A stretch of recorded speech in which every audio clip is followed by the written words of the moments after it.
On this episode of China Uncensored, what's the difference between Chinese students and a SWAT team? Nothing. Hi, welcome to China Uncensored. I'm your host, Chris Chappell. Everyone knows that there is just no comparison between education in China and education in America.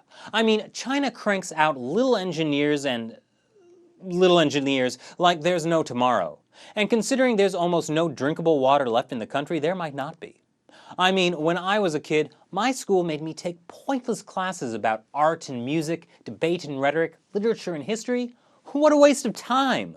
Not like these kids from Guiyang City, Guizhou Province, who are getting real-world experience, dressing up as SWAT teams and going to construction sites instead of class.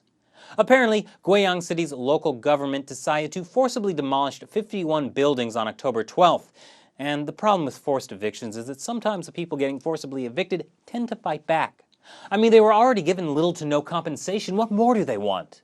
So that's why, according to posts on Weibo and this report by a dissident website, 2,500 mostly middle school students had to dress up in military and SWAT uniforms and go to the demolition site, spanning over 750,000 square feet.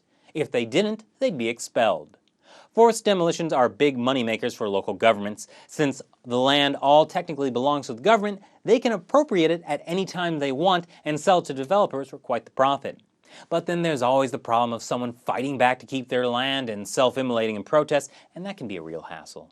But imagine if you see a small army marching on your building, you probably aren't going to put up much of a fight to defend it, unless, you happen to notice that they're middle school students. It's just a shame these kids weren't going to school in Shenzhen, otherwise they could have been forced into doing something really cool, like work on Foxconn assembly lines. Just last week it was reported that the Xi'an Technological University forced over 1,000 students to work night shifts and overtime on Foxconn factory lines, making the super awesome new PlayStation 4 gaming console. Otherwise they'd lose their degrees. That's a great opportunity since video games are still technically basically banned in China. That's as close as they'll ever come to a PlayStation. But don't get down on Foxconn, they are improving.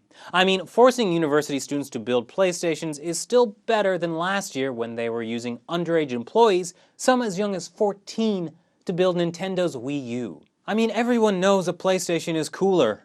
And that might still be slightly better than just before that, when Shanghai Daily reported that authorities forced universities to force students to join production lines ahead of the iPhone 5 release without ever telling their parents what they were doing. Classes were only suspended for a month or two. Yes, my precious. Fun fact, the tears of the workers help keep the screens smudge-free. Maybe this is why rich families send their kids overseas to study where they can get an actual education. So, are these students actually getting real-world experience? Well, if they take away the lesson that you shouldn't stand up to authorities when they threaten you if you don't cave to their stupid demands, then they really will be prepared for life in China. Thanks for watching this episode of China Uncensored. I'm Chris Chappell. Thanks for watching.